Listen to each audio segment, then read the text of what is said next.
name's Nikki. I'm studying Latin American women in visual culture. Melanie, I'm studying the unseen body and creative spaces of Eurasian exposure of the queer. Yeah! I'm Nina, and I studied the arts, education, and social justice. Yeah! I'm Joyce. I studied decolonial intimacies, indigenous politics, and resistance. Yeah! Victoria and I studied remembering or forgetting, navigating international conflict through collective memory. Yeah!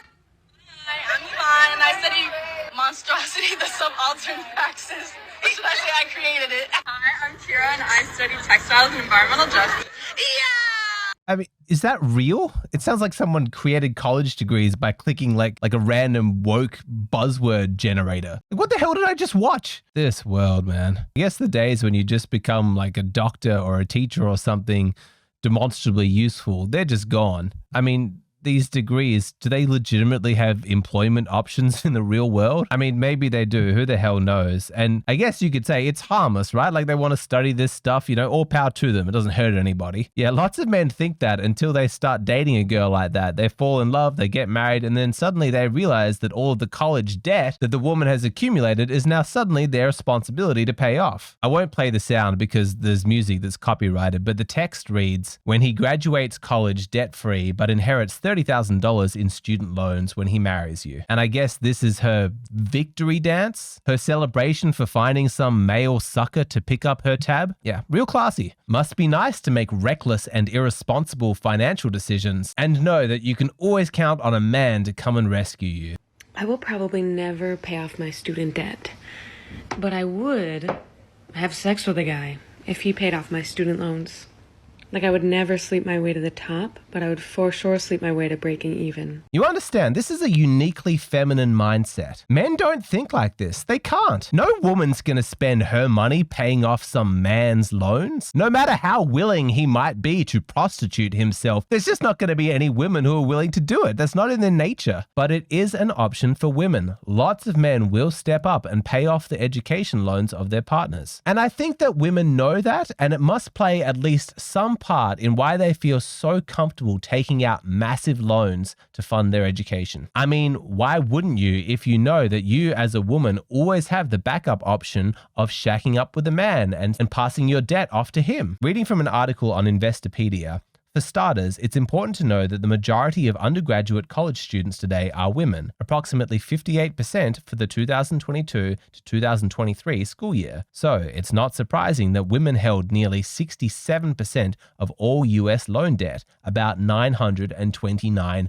billion. If you want to see it visually, here are the pie charts, and you can clearly see women are taking on more debt than men, even proportionate to their inflated enrollment rates. 58% of college students are women, but they hold 67% of the debt, $929 billion.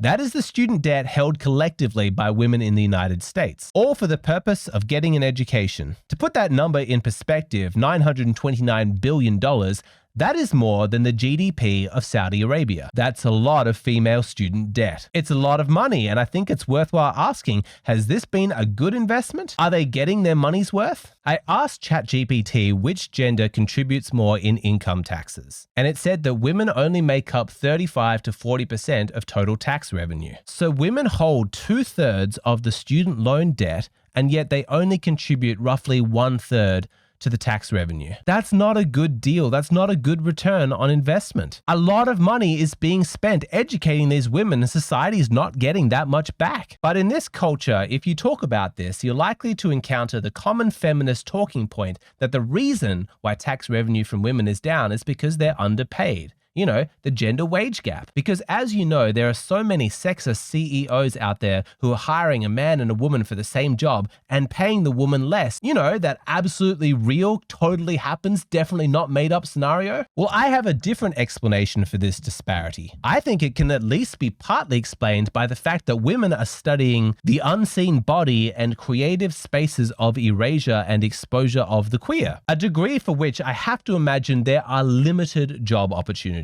If you study to become a teacher or a plumber, then you're basically guaranteed work. But for a degree like this, you're probably only going to be able to get a job at a place like Twitter, or at least the old Twitter before Elon Musk came along and fired 80% of the staff. I read that they had a diversity, equity, inclusion department that had 30 people in it. And I think after Elon took over, he fired like 28 of them on the spot, which is not surprising because when you strip things down to their basics and you are a business and you're trying to make money, it turns out that coders and engineers are a lot more valuable as individual employees than all these social science degree people. When an economy is good and society has wealth in abundance, then we can afford to indulge this nonsense. It's like a wealthy husband who makes lots of money. He doesn't mind if his wife has some cute little hobby job, some side project, even if it loses money. It's like, sweetheart, we're good. I'm paying the bills. It's fine. Have fun. I want you to do something that makes you happy. But if he suddenly becomes broke and the bills are stacking up, he's going to be like, hey, we can't afford to do this anymore. We got to tighten our belts. You got to go get a real job, be a hairdresser or something. We need the income. And this is what's coming for our culture. We're about to go through a massive tightening of our belts. The debt that the governments of the West have accumulated is just astronomical. And due to technology, our society is about to go through a massive economic transformation. And I think we're going to feel a specific impact to women in the workplace.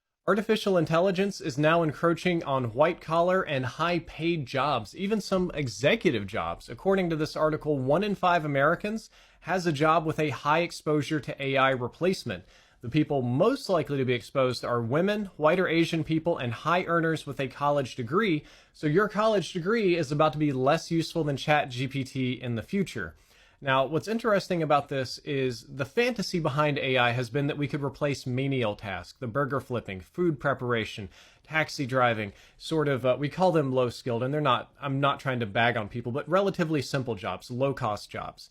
This time, AI is aiming for white collar, they're aiming for executive level, they're aiming for college educated big boy jobs.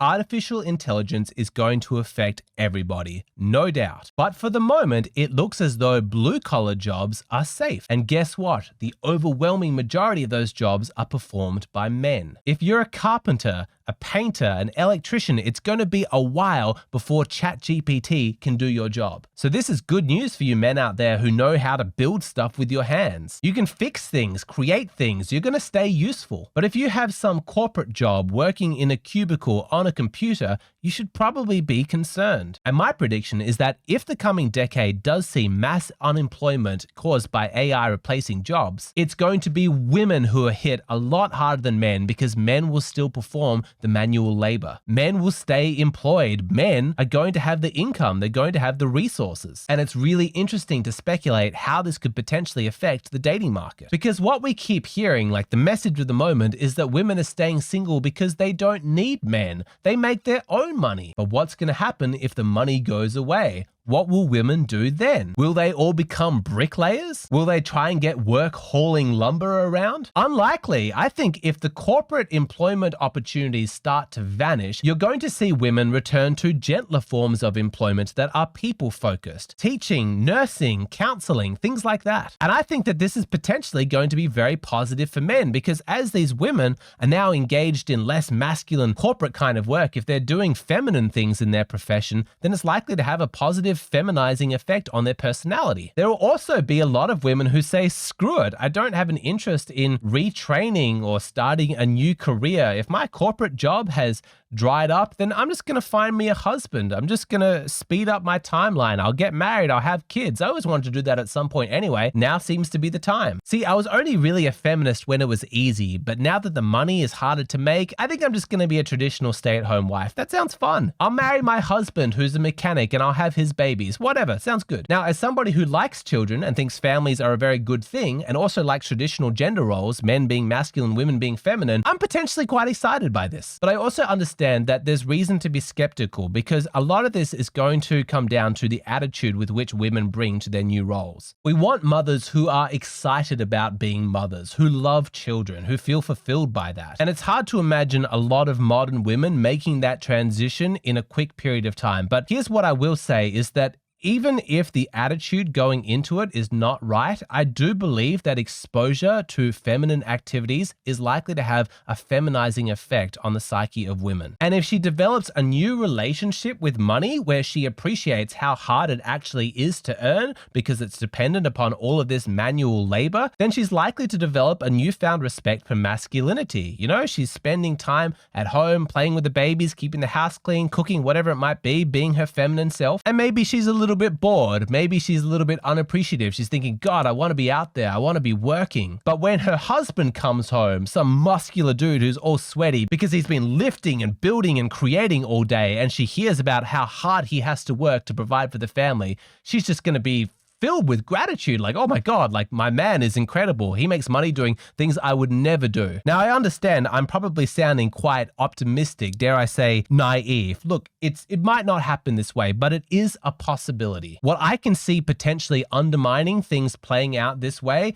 is if there's mass unemployment and then women just push instantly for like a universal basic income, a huge redistribution of wealth, some massive welfare program, because then they can maintain that we don't need a man, we don't need his money. I don't sense a lot of appetite for that kind of welfare redistribution at the moment, but our society really can't stomach women suffering. And so if the unemployment is able to be framed as like a women's issue, like this is uniquely affecting women, I imagine the governments of the West will probably capitulate and be like, yeah, all right, let's just take more money from the blue collar, hardworking men and let's give it to women, you know, universal basic income, welfare program. Of course, it used to be that what was good for men was good for women because we had a general cultural assumption that men and women would partner up, would form families. So it didn't really matter if men were making the majority of the money because there was a cultural understanding that he was going to spend that money providing for his wife, providing for his children. So women were taken care of, but ever since government became the de facto husband for all women, that's been massively undermined, and I think that that's how women will want to keep it. But if there's a gap between what I'm talking about occurring and the implementation of some kind of welfare program like that, it will be interesting to see if that creates a societal shift, you know, shift in our values. But I can't help but feel a little bit optimistic or just hopeful, I suppose. I really crave to live in a culture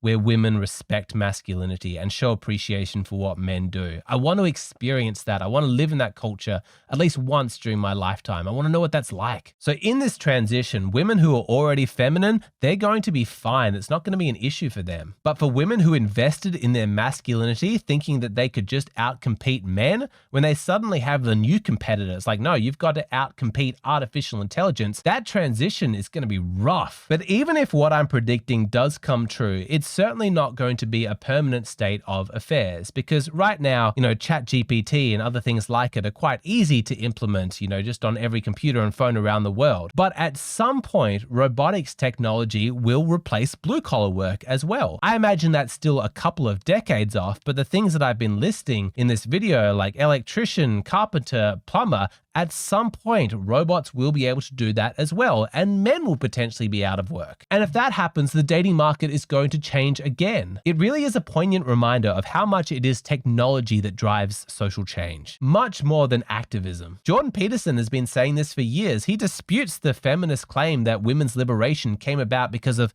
social activism. He says it's technology. Forget the social movement, forget the protests, have a look at menstrual products, have a look at washing machines, vacuum cleaners. Household tasks suddenly took a lot shorter amount of time to do, which freed women up. They can now go to work with all that excess time, and things like tampons means they have freedom of movement. And of course, there's the biggest technological breakthrough, the pill. I don't believe that the women's liberation movement is the primary driver of women's liberation.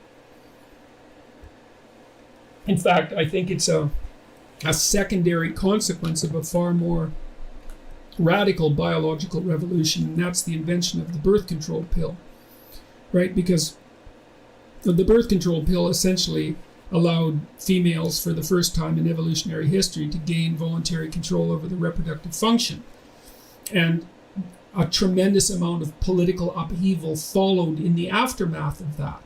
And, you know, people who were engaged in that political upheaval like to think about it as causal, because they like to think that their efforts, say, on agitating in favor of women's equal rights, it was actually the causal factor that produced the sociological transformation. But I think the evidence for that is extraordinarily weak, given the unbelievable magnitude of the birth control pill. We are on the brink of another massive technological breakthrough. Artificial intelligence and robotics are going to change gender dynamics and the dating market. And I want to spend the rest of this video talking about how to future-proof yourself, how to make sure that no matter what changes are brought about in society by these technological advances, you remain masculine and attractive to women. It may soon become incumbent upon every single man to reinvent himself. I hope that you're ready. I'm going to spend the rest of this video talking about this topic. So if you'd like to keep watching, then please come and join me on Patreon. That's where I post the full-length versions of my videos. What you see here on YouTube, these are just the shortened, abridged versions of my videos. If you'd like access to the full-length version,